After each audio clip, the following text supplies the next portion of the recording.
China descends into the deepest point on Earth, 10,909 meters, nearly 7 miles underwater. Here there is no light, only pressure strong enough to crush a sphere made of steel. At the bottom of the Mariana Trench, the deepest point on Earth, reigns an unearthly science broken only by the hum of submersibles' engines. It's here that China has turned its gaze and the hands of science. Why now? And what are they looking for? Over the next 15 minutes, we'll dive into a world with fewer cameras than on Mars and see what China has managed to pull out of the darkness. Carbon storage in deep sea layers, strange new life trapped in the dark, or geopolitical advantage. Which of these poses the greatest danger to the future of humanity? The Mariana Trench, a crescent-shaped crack in the Earth's crust, over 1,500 miles long, reaching almost 36,000 feet at its lowest known point, Challenger Deep.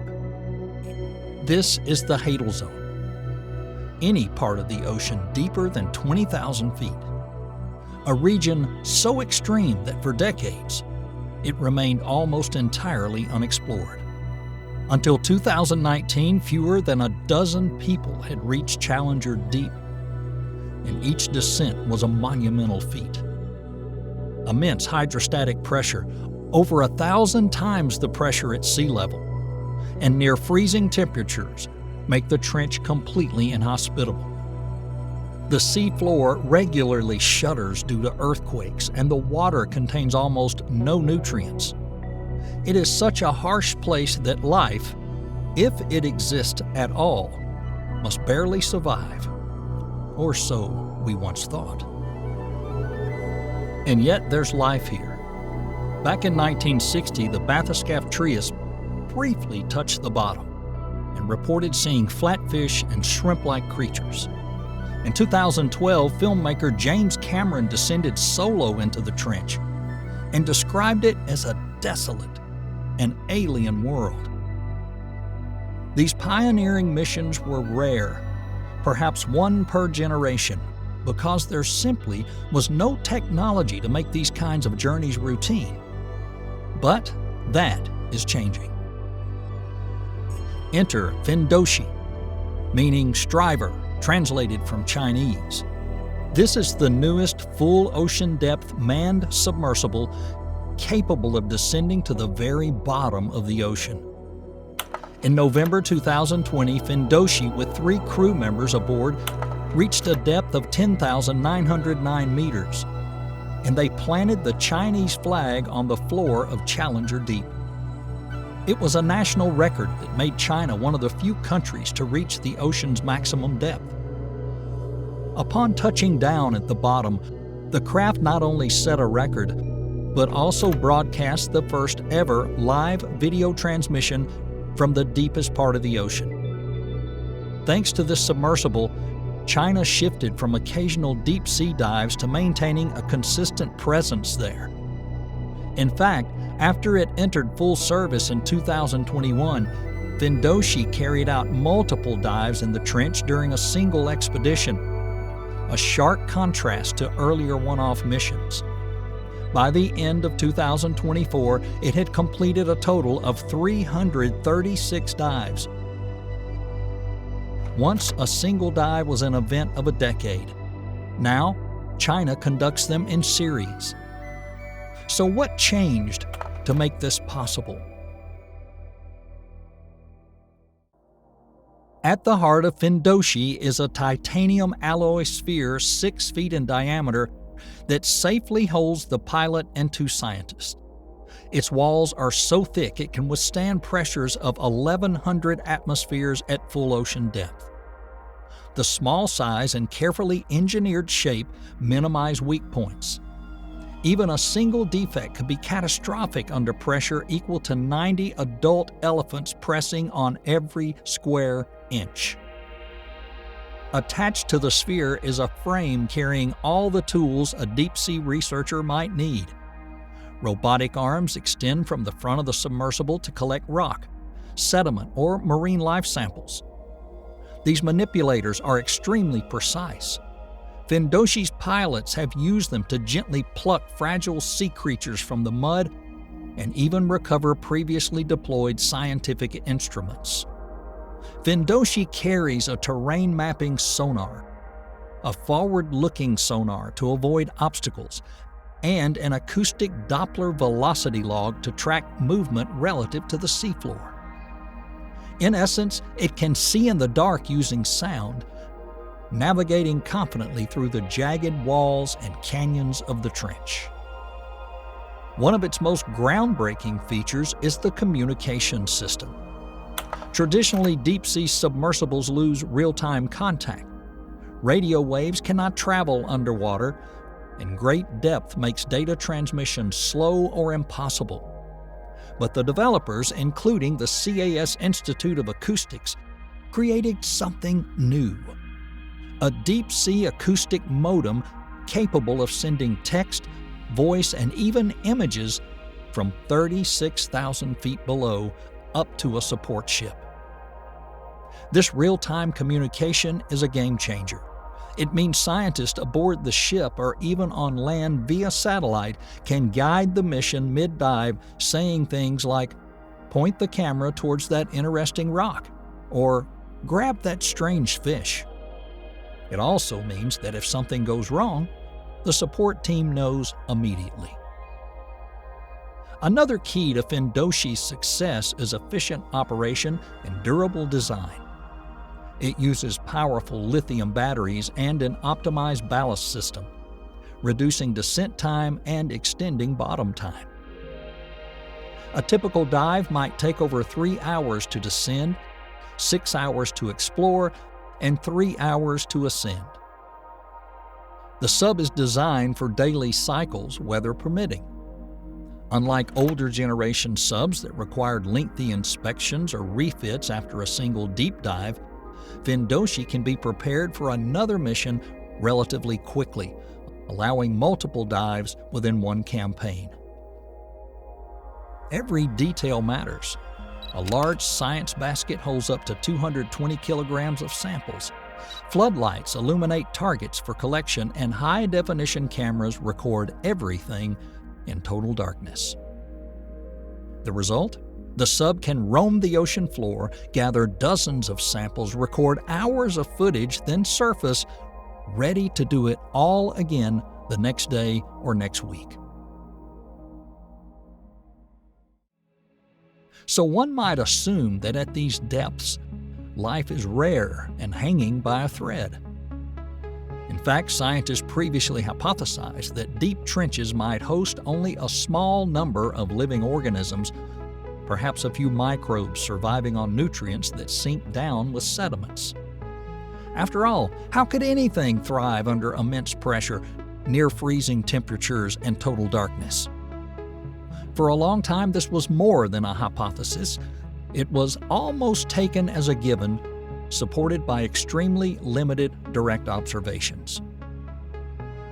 At 1,000 atmospheres, proteins tend to misfold, and enzyme reactions slow down because pressure compresses the internal cavities required for many enzymes to function. And yet, reality is astonishing. The deep trench ecosystem is far from a sterile void. It teems with life. Chinese expeditions have found thriving communities even in the icy waters of Challenger Deep.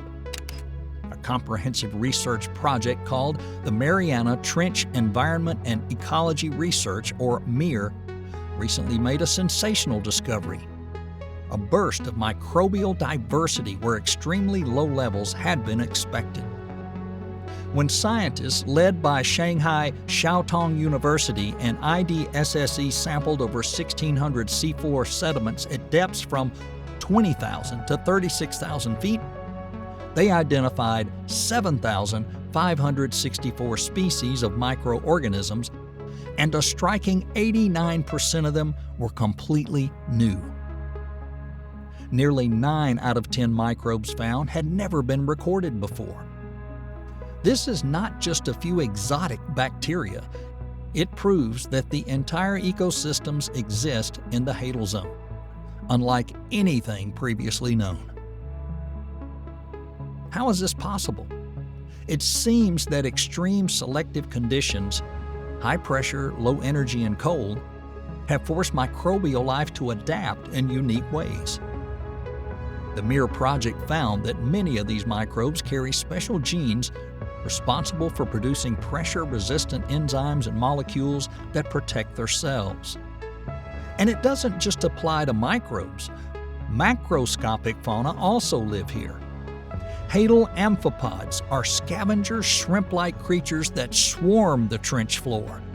And the Mariana snailfish has been spotted at depths over 26,000 feet, setting the record for the deepest living fish in the world. These snailfish look fragile and have transparent bodies, yet they thrive where even submarines struggle. The fact that vertebrates can live at such depth shows how life, given even a small opportunity, finds a way. This thriving ecosystem, far beyond the reaches of sunlight, changes our understanding of Earth's biosphere. Imagine how exciting it is. A single spoonful of sediment from the trench can contain thousands of new microbes and possibly even compounds with medical potential. We're literally uncovering entire branches of the tree of life that have remained hidden in the abyss. Wherever microbial life is abundant, viruses are usually present too. But would viruses dare to go that deep? In 2023, Chinese virologists proved the answer is yes, discovering a record-breaking virus. At a depth of about 29,000 feet in Mariana Trench sediments, they found a new virus, a bacteriophage, now known by the enigmatic name VBHMEY-H4907. In simple terms, it's a virus that infects bacteria, and it's the deepest isolated virus ever found in the ocean. Just think about that. Even nearly 6 miles down, viruses are active. This particular phage targets Halomonas bacteria, which are themselves hardy microbes living in deep-sea sediments. Remarkably, this virus follows a lysogenic cycle. Instead of immediately killing its bacterial host, it inserts its DNA and quietly replicates as the bacteria divide. In the harsh conditions of the trench, even the virus seems to know not to kill its only host. It is a patient predator waiting for the right moment. When researchers sequenced its genome, they realized that H4907 is not just a strange deep-sea virus. It is so different from others that it represents a completely new family never seen before. They propose naming it Severidae to highlight its uniqueness. Interestingly, comparing genetic data, they found relatives of this virus widely spread in the oceans. This means what was found in the trench is not a random anomaly or an isolated relic. It's part of a widespread hidden viral lineage that spans the seas and particularly thrives in the depths. What's so important about finding a virus at the ocean floor? Well, first, it shows that the web of life extends to the Hadal depths. Viruses regulate microbial populations even here, infecting and sometimes killing bacteria. We know that in shallower waters, viruses play a major role in nutrient cycles and carbon flow. Remarkably, these viruses and bacteria from the trenches are so alien to us, our immune system doesn't even recognize them. They're part of a biosphere completely removed from human experience, effectively invisible to our bodies. Now, while this sounds scary, it actually means life here does not pose a direct threat to us. However, the reverse is not necessarily true, but more on that later. Life at depth is mostly a story of scarcity. constant hunger in a land where food is too scarce. Most creatures here feed only on particles of marine snow or occasional scraps of organic matter. But from time to time, something dramatic happens. A giant meal falls from above. Imagine the body of a whale larger than a school bus, drifting into the abyss after death. What happens when it finally lands on that barren seafloor? Scientists call this a whale fall, and it's one of the most spectacular events in deep-sea ecology. Recently, researchers on EV Nautilus encountered a scene just like this off the coast of California at Davidson Seamount. While it's not the Mariana Trench, it provides insight into what could happen even in the deepest trenches. They found the skeleton of a whale about 16 feet long lying on the seafloor, and it was relatively fresh. Bits of subcutaneous fat and even internal organs still remained. Within hours of the whale arriving on the bottom, a striking transformation begins. Once empty, the seafloor becomes a bustling arena. Large predators and scavengers enter the stage. In shallow water, sleeper sharks or hagfish might make an appearance, but here, eel pouts, which are slender eel-like fish, were actively tearing strips of fat. Alongside them, swarms of crustaceans dig into soft tissue, and over days to weeks, smaller inhabitants join in. Polychaete worms and molluscs that feast on the remaining fat. Nautilus footage even shows deep-sea octopuses. Then one of the strangest guests at this natural banquet appears. Enter bone-eating worms called oasis. These tiny worms colonize bones, digesting the fats and oils inside. And in the discovered whale fall, oasis has already started growing out of the whale's bones like pink bristles, slowly penetrating the bone to reach the nutrient-rich marrow. A single whale fall can support a local ecosystem for years or even decades. Scientists have discovered numerous new species, mollusks, snails, and bacteria that live only on whale falls, taking advantage of the sudden influx of nutrients in the deep desert. For the Hadal Zone, an event like this is like a feast during a great famine. A single fallen whale carcass creates an entire deep-sea oasis. This highlights an important fact. Even in the most extreme depths on Earth, ecosystems are deeply connected to the world above. It would be comforting to think that the Mariana Trench, so remote and extreme, remains a pristine world untouched by humans. However, one of the harsh revelations from recent dives is that even the deepest ocean trench has not escaped our influence. In 2019, a scientific study led by deep-sea researcher Alan Jamieson caused a sensation. When scientists lowered traps into Challenger Deep and other trenches to collect small scavenger crustaceans called amphipods, and they found tiny pieces of plastic in the stomachs of those creatures. Imagine that. A plastic fiber from a discarded bottle or synthetic clothing drifting for years, sinking miles into the water, eventually ending up in the stomach of a shrimp-like amphipod at a depth of 36,000 feet. This is the current reality. In this study, 100% of amphipods sampled from the Mariana Trench had at least one microplastic fiber in their digestive tract.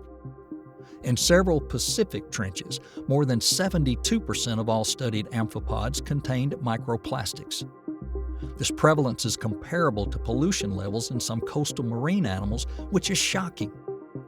The deepest ocean is proportionally as polluted as waters near populated shores. How does plastic even get there? The oceans are a connected system, and the deep sea ultimately serves as the final resting place for much of the waste we produce. Tiny plastic particles from our trash are carried by currents and sink in the form of marine snow, a constant rain of debris from the surface. Over decades, this snow accumulates on the seafloor. The Mariana Trench, being one of the lowest points on Earth, acts as a trap. Imagine it as the ocean's trash can. Anything that sinks deep enough eventually ends up in these deep trenches. In fact, as early as 2019, a diver visiting Challenger Deep reported seeing a plastic bag drifting on the seafloor at nearly 7 miles deep. The consequences are serious. These amphipods are part of the trench's food chain. They are prey for larger creatures like snailfish and other scavengers. By reaching the very bottom of the food chain, our synthetic waste can affect the entire ecosystem, potentially carrying toxic chemicals or disrupting nutrition. Moreover, these disturbing findings prove that no place on the planet remains truly untouched by humans. Microplastics in the Hadal Zone also remind us that the deep ocean plays an important role in climate and chemical cycles. Typically, when organic matter such as dead plankton sinks to the bottom, it locks carbon away for centuries, a crucial part of the Earth's carbon cycle and climate regulation. We also know that deep sea sediments are one of the largest carbon reservoirs on the Earth. But if this marine snow is mixed with plastic and pollutants, we don't yet fully understand how it might alter carbon storage or harm these deep sea carbon reserves. Ensuring their health is in our best interest. At first glance, the Mariana Trench appears to be a treasure trove of biological discoveries. But why is it increasingly called a strategic frontier? And what exactly are countries like China really looking for there? A few years earlier, we found out that China had quietly placed powerful acoustic sensors on the seafloor in strategically important locations near Guam, the main U.S. military base in the Pacific. One of these listening devices is in Challenger Deep. Officially, China claims these sensors help monitor earthquakes, typhoons, and whales, all legitimate scientific purposes. But security experts point out the obvious. This same equipment could track submarines and even intercept underwater communication. Essentially, the trench has ears now. A hydrophone located 7 miles deep that can pick up the faint hum of a submarine or the ping of sonar from an incredible distance, some having a range of more than 1,000 miles. Because sound travels efficiently in deep water, a sensor on the trench floor near Guam could potentially monitor a huge swath of the western Pacific. It's no coincidence that these sensors are located near strategically important U.S. points. Beyond surveillance, there's the issue of resources and infrastructure. The deep seafloor around trenches is known to contain valuable minerals, for example, polymetallic nodules that are rich in rare metals. China, like other countries, has great interest in deep-sea mining. Around the time of the Fendouzhe dive, China established a joint research center with the International Seabed Authority to develop deep-sea mining technology. Mariana Trench lies in international waters, meaning its resources are governed by international treaties, but this hasn't stopped a competitive race to explore and claim areas adjacent to the trench on the abyssal plains. The geopolitical undertone of scientific missions is clear. Mapping the trench and sampling its rocks could be the first steps toward future mining, or at the very least, securing mining rights. Additionally, undersea cables, the backbone of the global internet and communication, pass through these waters. You might wonder how cables relate to the trench. A significant portion of global internet traffic travels through fiber optic cables laid on the Pacific seafloor. Some routes pass near the Mariana Trench, connecting Asia with North America. In 2025, Chinese scientists revealed something that drew worldwide attention: a compact deep-sea cable cutting device that can be deployed on submersibles like Fendouzhe. This tool can descend to depths up to 13,000 feet and sever even the thickest underwater communication or power line. For the first time, a country openly acknowledged having this capability. Officially, the device is described as a tool for civilian salvage and mining, for example, to help recover entangled cables or assist in deep-sea construction. But its strategic potential is obvious and alarming. About 95% of global data flows through these deep-sea internet cables. With a tool like that, a state could theoretically cut communication to entire regions during a conflict or sabotage an opponent's economy from the ocean's depths. Overall, control of the deep sea can influence surface-level politics. If a country can extract valuable minerals from the seafloor, it gains economic and technological advantages. If it can control or even disrupt underwater activity, it gains military and intelligence advantages. Currently, China is investing heavily to become that very country. So, what does all of this mean? These expeditions are more than just journeys in search of adrenaline. They signify that humanity is reaching into one of the last unexplored corners of our planet, with consequences across many fronts: scientific, environmental, and geopolitical. Since that historic 2020 mission, Chinese crews, as part of global cooperation, have piloted Fendouzhe and all the deep trenches of the world. By the end of 2024, there have been 336 dives, an incredible achievement in such a short time. This frequency generates a huge flow of data: biological samples, DNA sequences, high-resolution maps, geological cores, and water chemistry profiles. Importantly, the reliability of the submersible inspires confidence in even bolder endeavors. Plans are now underway to deploy autonomous deep-sea landers and robots that will use the knowledge gained from designing Fendouzhe. What will happen when autonomous machines can patrol the seafloor around the clock and collect data more effectively than satellites in the sky? What was once an adventure occurring once a decade has now become a continuous scientific campaign. China's investment in this technology not only boosts its scientific prestige, but also gives it capabilities that very few other countries possess, which, as we have seen, has consequences far beyond science. Will there soon be treaties to prohibit the militarization of the ocean depths?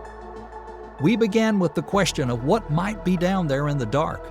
Now we know: extraordinary life, enduring mysteries, and a stage on which humanity's finest qualities and darkest ambitions play out. And as we resurface from this journey, one persistent question remains: will the next breakthrough in the ocean be not the discovery of a new underwater species, but the emergence of new tools that solve problems here on the surface?